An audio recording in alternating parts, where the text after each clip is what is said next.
All right, good morning, guys. It is Wednesday morning, July 30th, 2025. The sun is just about to peek over the horizon.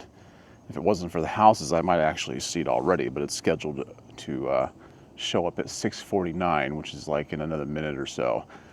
But we're about to see that. Last night, the lightning show here was incredible. It just pulsated for hours, and it rained on and off, and it was just very relaxing and quite wonderful to behold.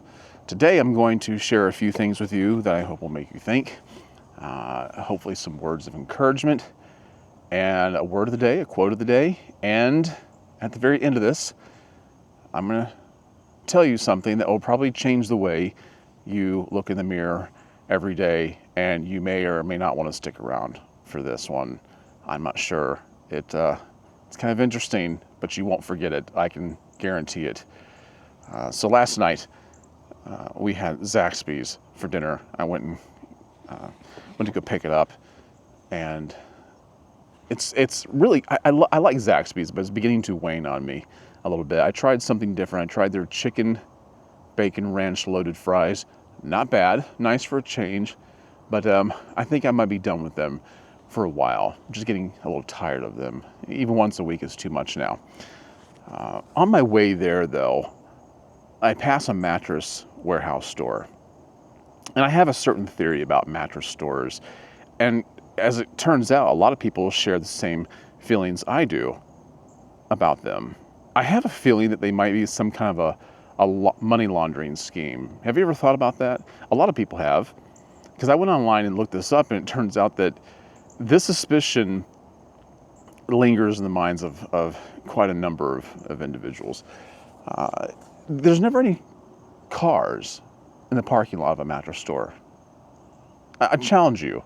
I mean, to correct me if I'm wrong.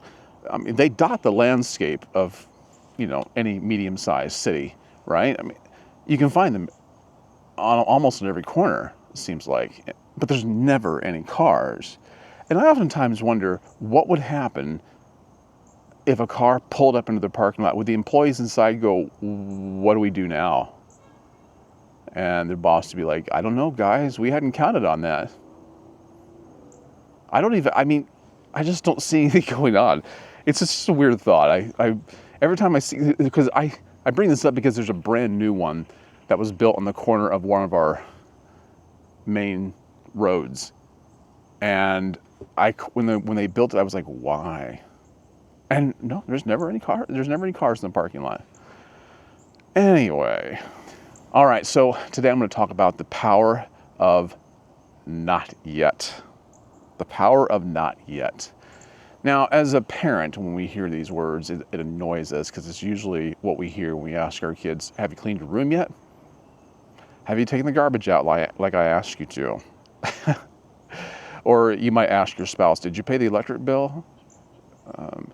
And it annoys you when you hear "not yet." But I'd say there's a positive side to those two words, because it's not saying I'm not going to do it.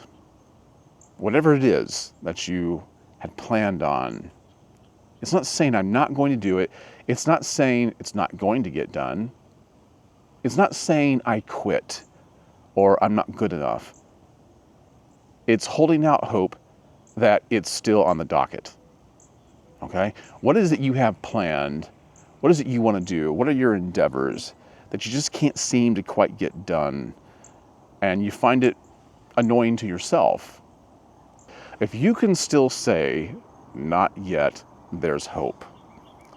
Because it means that there's still reservations for moving forward, for getting it done. Here's a good example of somebody who knew the power of not yet. LL Bean, you know what I'm talking about, the outdoor clothing and adventure store. Here's a little bit of the history of this. In fact, by the way, do you know what the initials LL stand for in LL Bean? It's not hard to find out. It's not like you're going to have to dig deep. But if you write down the answer in the comments, you're more likely to remember than if I just tell you. It'll go in one ear and out the other if I say it on here. But leave down in the comments what LL means in LL Bean.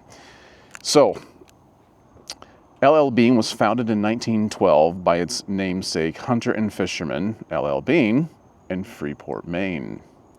The company began as a one-room operation selling a single product, the Maine hunting shoe, also known as duck boots, and later as bean boots. Bean had developed a waterproof boot, which is a combination of lightweight leather uppers and rubber bottoms that he sold to hunters. He obtained a list of non-resident Maine hunting license holders, prepared a descriptive mail order circular, set up a shop in his brother's basement in Freeport, and started a nationwide mail order business. The first pair of Bean boots were created in 1911. LL Bean was an avid outdoorsman and hunter from Freeport, Maine. On one of his hunting trips, Bean noticed that his feet were getting wet and cold in his usual pair of hunting boots. He decided to combine the rubber soles of rain boots with leather uppers and convinced a local cobbler to assemble the shoes. In 1912, Bean formed the LL Bean Company to market and sell the shoes. But it wasn't all easy going. I mean, anybody who wants to do something worthwhile is going to run into a few bumps in the road. While the first 100 pairs of the boots sold quickly, they had a defect in the connection between the rubber and the leather. Bean returned all of his customers' money and convinced U.S. Rubber to make specialty soles for his boots. After the switch to the specialty soles, the boots were an instant success. The only subsequent change to the boots was the addition of a chain pattern design in 1947. As remember, it was formed in 1912. Gross sales for the company amounted to $1 million in 1946, increasing to $3.8 million in 1966, $20.4 million in 1974, and $237.4 million in 1984. The 220,000 square foot LL Bean retail store campus in Freeport, Maine is open 24 hours a day, 365 days a year. So they made the first million by 1946. Now, $1 million in 1946 is a lot more than it is now. But nevertheless, it took consistent, persistent effort. Whatever you're doing in your life, remember that slow, persistent effort over time will yield results. Instead of saying it's not for me or it's taking too long, I don't think I'm cut out for it, I give up, just say not yet. That's all you have to do. It means you haven't given up. The quote of the day. The quote of the day comes to us from Jeanette Barber, American television writer and producer. She said, "When I buy cookies, I eat just 4 and throw the rest away. But first I spray them with Raid, so I won't dig them out of the garbage later. Be careful though, because Raid really doesn't taste that bad." Oh, oftentimes the price of doing or not doing something just doesn't taste quite bad enough for us to quit. And for a little bit of trivia here for you guys today, you know who Emily Dickinson was, right? The 19th century poet. Now, I'm not much of I don't appreciate poetry that much. I wish I did. The way people talk about poetry sounds wonderful, and I feel like I'm missing out on something. I just can't get into it that much. But they are esteemed in society to some degree or another if they've got a name that people recognize. And Emily Dickinson is one of those. But she was known as a recluse. She barely ever left her house and barely ever left her room. And she was kind of known for not being good about greeting guests and whatnot, but she was pretty much a to-yourself kind of a person. I guess she just maybe didn't like people, or maybe, I don't know what her situation was, whether it was anxiety or what it was. But anyway, I have a piece of trivia here for you concerning her. Poet Emily Dickinson was the proud owner of an original Webster's dictionary. An original. For many years, it was, in her own words, her only companion. Dickinson's scholars consider many of her poems to be definition poems that borrowed heavily from the dictionary for inspiration. And that brings us to the word of the day, physiognomy. Physiognomy, what does that mean? It means the human face, especially when regarded as a mirror of one's emotional state. Physiognomy is also the practice of determining a person's inclination or character from facial signals. I guess it's making a study of someone's appearance, not just appearance, but their face, to be quite precise. There's an example sentence here. There is a noticeable change in Doris's physiognomy as Todd read her the news. I guess you could probably imagine all sorts of scenarios in which you might observe someone's physiognomy. I was at BioLife last week, laying on the bed, waiting to be stuck with the needle, for them to draw plasma.